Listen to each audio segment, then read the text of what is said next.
121. Suppose no one should be surprised, but yet here we are. Steph Curry led the way with 35 points, including 7 three-pointers. He had help from Porzingis and Santos, each dropping 20. Al Horford was huge with 14, including 12 in the fourth quarter. Ben Mathurin, Kawhi Leonard, and Darius Garland led the Clippers, but they come up short. Here's Steph after the game.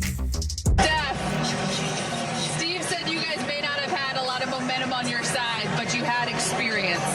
Where did that show up when it mattered most? You look at the guys on the floor down the stretch. I mean, everybody contributed, but the guys on the floor down the stretch, beginning of the fourth quarter, KP hitting some big shots. He's the champion. Gee and BP, Gary, they all have shown what they can do over the course of the regular season. And when the lights are bright. So good. And then, turn the ball over, 18 times for 26 points. We talked about we can't do that. And then give up 43 points in the fourth quarter, so that was huge.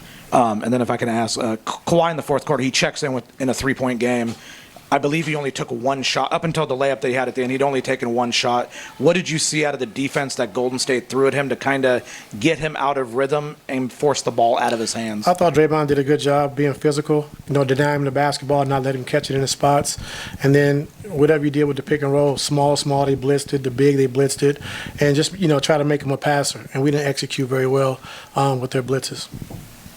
Coach, when it comes to Horford, a lot of those shots there, you guys is chasing Steph and trying to keep him away from getting the ball, and he ends up open. Was the defense not communicating when they saw, Horford popping there and, not being able to get out there on time? Yeah, I got to go back and look at it, but, once he makes 2 in a row, we got to pay more attention, to him being on the floor. He made some big shots for him to get him back in the game. Coach, Jim Hill, KKL9 News here in the back. What's your level of anger, disappointment, frustration, or is there a word that you can use to describe what happened? Pissed off. Yeah, we had a game in our hands and some silly plays, not doing the right thing execution-wise. And, to be up 13 with 10 minutes, to go in the game, we got to finish that game. So I'm disappointed about that. Ty, with your experience in the playoffs as a player and a coach, is this one of those situations where a team that had some serious playoff pedigree made the plays in crunch time and it was just who they are still? Yeah, you could feel that. You could feel that. When we increased the lead, they never, wavered with their confidence, and they execute, and they've been together for a while, and they run good stuff, and so when they're executing at a high level, and you make some mistakes, they're going to make you pay, like we talked about before the game, and they was able to do that.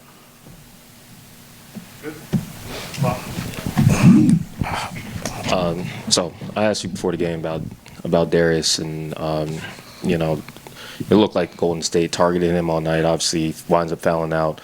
Felt like that threw rotations off. How do you kind of assess what happened there, and how do you get him to get over this as you go into the future with him? No, it was hard because offensively he had it going. Like you said, to get in foul trouble. 4 fouls early in the third, and then got his 5th foul. So it kind of offensively. Hurt us a little bit, but we got him back in the game. He was able to help increase that lead, and then to foul at the end, whatever. But, it just, with him and Kawhi on the floor, we know offensively that they're going to try to take Kawhi out of the game. We know we can rely on him to score the basketball and make plays. And, it's unfortunate he can only play 31 minutes because of foul trouble. I do want to ask, because Kawhi's going into the last year of his contract. You guys do have Darius under contract going forward as well. A couple guys who could be free agents. Going forward into next season, kind of what are you looking for? Maybe not in terms of roster, but with this group of guys, and kind of how would you like to see the team kind of come together from a personnel standpoint to get to the level of team that you want them to be? Justin, I haven't had a chance to think about that, after a tough loss.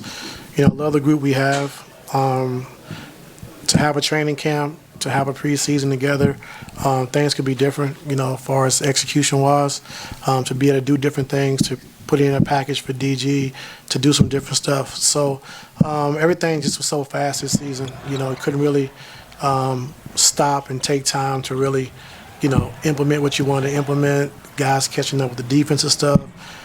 So, you know, our bigs go down. Now we got to try to play small. And so it's just a lot of stuff for those guys to try to absorb in such a short amount of time without a lot of practice, you know. And so, like I said, Golden State came in, had a hell of a game plan, you know, showed a championship pedigree.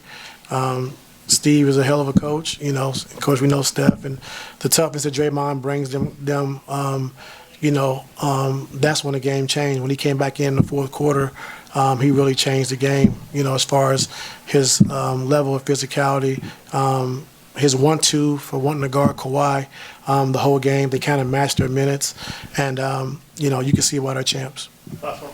Coach, I know things are bitter right now. When you consider everything that you had to manage this year, at the beginning, clawing your way back just to get to this point, can you talk to me about how you evolved as a leader over the course of this year and what your emphasis will be coming into next year? I think, you know, for me, this year I learned a lot of patience. You know, it was a hard season, a challenging season, you know, but we stuck with it and we found ways. And so for me, like I said, just staying positive with the guys. When you're going through a tough time, it's hard to beat up a bad team because it can only get worse, you know. And so we wasn't playing well, and we understood that. And so just the positivity, the love we show the guys, to come in every day for work and not let it actually be work where you don't want to be here. You know, still have it be enjoyable, even when we were 6-21. And those guys, just like I said, just stayed the course. And we was able to get to this point, you know. Unhappy about the results tonight, but, you know, like I said, our guys did as best they could this year, and I'm proud of the guys. Thank you. Thanks, Coach. Yeah.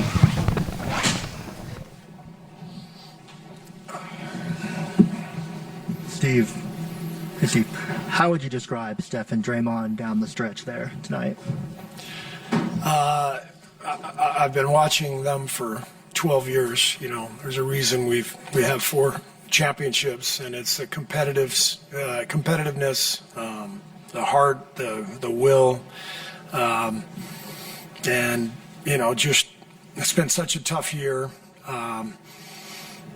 But to just show, you know, what they're made of, what we're made of, and there were, you know, a lot of guys who came through. So obviously the spotlight is on them because of everything they've accomplished. But I just told them it was, you know, with all the wins we've ever had here, with a lot of them with a lot more at stake, this is right up there.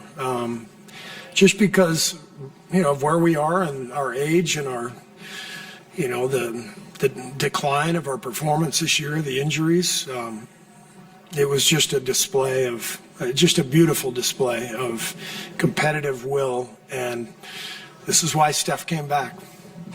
So everybody out there who thought Steph should have taken the rest of the year off, this is what he does. This is who he is. If he can compete, he's going to compete, and it was just incredible to watch. You talked pregame about kind of the unspoken understanding, you know, y'all are near the end. How much, you know, down the stretch are you kind of thinking about that when you're celebrating, thinking about at least enjoying a night like this one more time? Just all I'm thinking about is how proud I am of the guys to really show what they're made of, and the fact that we're still alive. You know, we've got to go to Phoenix now and try to get another one, and you know, get ourselves in the playoffs. But more than anything, I'm just so proud of the guy. We must have been down double figures 5, 6 separate times, and we came back every single time we made a run. It was such an incredible display of guts and competitiveness and connection. And obviously Steph and Dre kind of took over down the stretch. Dre's defense, he's the best defender I've ever seen in my life. It's just insane what he does out there. The job he did on Kawhi. I thought our coaches did a really good job with the game plan to blitz Kawhi and try to put a crowd around him. And so the preparation was good, and the players really followed through. And for one night, you know, we're us. We're champions again, you know. And I know that may sound crazy to everybody out there. It's a play-in game. I don't care. It's just absolutely beautiful to watch. Steve, you kind of answered some of it, but 21 points in 40 minutes for Kawhi with Draymond draped over him all night long. What were you seeing possession by possession from Draymond out there? Well, Draymond, I think, is probably as well suited to guard Kawhi as any player in the league because of his strength and his brains and his ability to defend without fouling. And then I thought our guys did a really good job of helping and blitzing and just trying to make things crowded for him.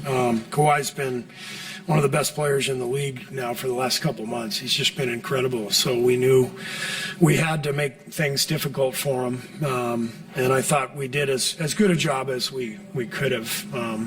But Draymond obviously is the guy who allows for that game plan to work just because he can fight through every screen. He's so strong. He's so quick. Gets back in front, and then just absolutely brilliant mind for defensive angles. And he seems to be in place before the other 9 guys on the floor over and over again. We can kind of go down the list here of guys who just came up with big performances, but I'll start with like Al Horford.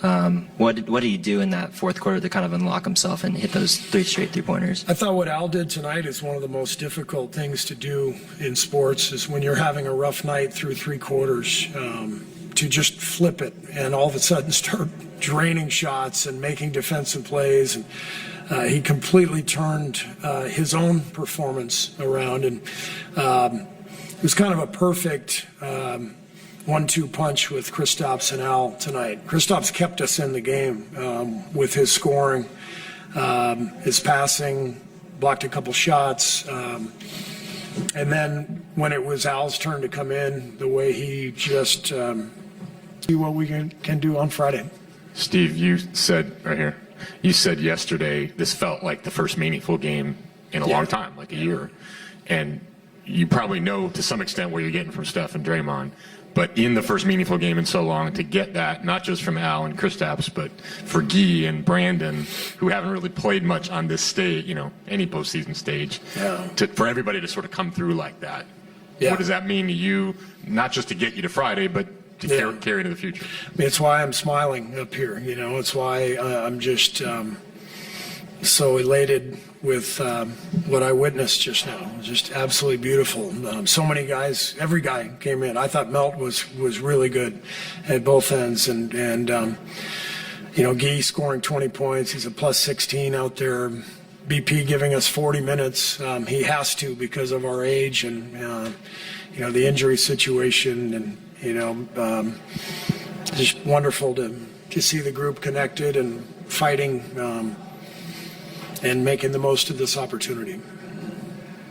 Hey, Steve, Steph's obviously known as someone that plays the game with joy, but he also has a lot of resiliency. In what ways does that characteristic set the tone for this group? I think what I love, well, I love everything about Steph, but what I've seen, and it happened tonight, what I've seen over and over again, is he can be in the middle of a very average game, and then all of a sudden it clicks, and he's so poised out there, having a rough go. He just keeps going. He keeps going, and all it takes is one, and you could kind of feel it. You know, he had those 2 plays where he tried to draw fouls, and I thought the officials made the right no calls on those, and they turned into buckets for the Clippers. We're down 10. I think he hit a little 15-foot jumper, and you could see it. Like that's all it takes. And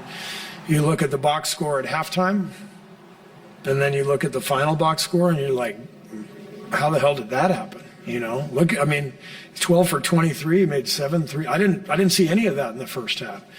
But that's his magic. He just can will himself into a game and has so much belief, so much confidence, and so much competitive desire. It's amazing to watch. How closely did you watch Portland and Phoenix last night? And then what's prep like with a short turnaround coming off of? Yeah, we'll do. We've had coaches preparing for both Portland and Phoenix over the last week. So our game plan is all set. We just have to present it to the players tomorrow, probably tomorrow evening. We won't have a practice, but we'll go through the game plan and then shoot around Friday to walk through some things. So. We'll be ready. I mean, it's one game to get in, and we're excited about it. And Phoenix has a hell of a team. They've had a great year, and it's going to be another great game. Steve, on your left here, you guys knew that Porzingis had this within him, and you touched on it a little bit earlier. But what do you think got him unlocked early and got him going the way he was? He's a great player. He's a great player. He won a championship in Boston. He's been in big games. He's played in big FIBA games. Kristaps is a really talented dude. That type of three-point range, the shot blocking, the length, the IQ, made a beautiful little backdoor pass to Steph for a layup that helped Steph get going, and he's got a great feel, great IQ. And I know the last couple of weeks he hasn't shot it that well, but it's only a matter of time. And obviously this game meant an awful lot, and he came up big. Following up on that, Steve, beyond his three-point shooting. All right, Steve Kerr there, a proud coach, but not one that is surprised by the performance of his squad. All right, the Warriors made 19 three-pointers tonight in their win, and they needed every single one. We have more on the NBA play-in games that went down tonight after a quick break. The Association postgame. We'll be right back.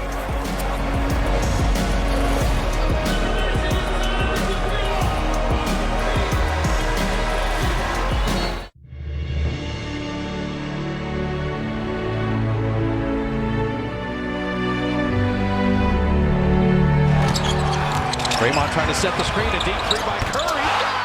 He ties it up! Oh, Steph hit that from the Ferry building! There is nobody like him. He has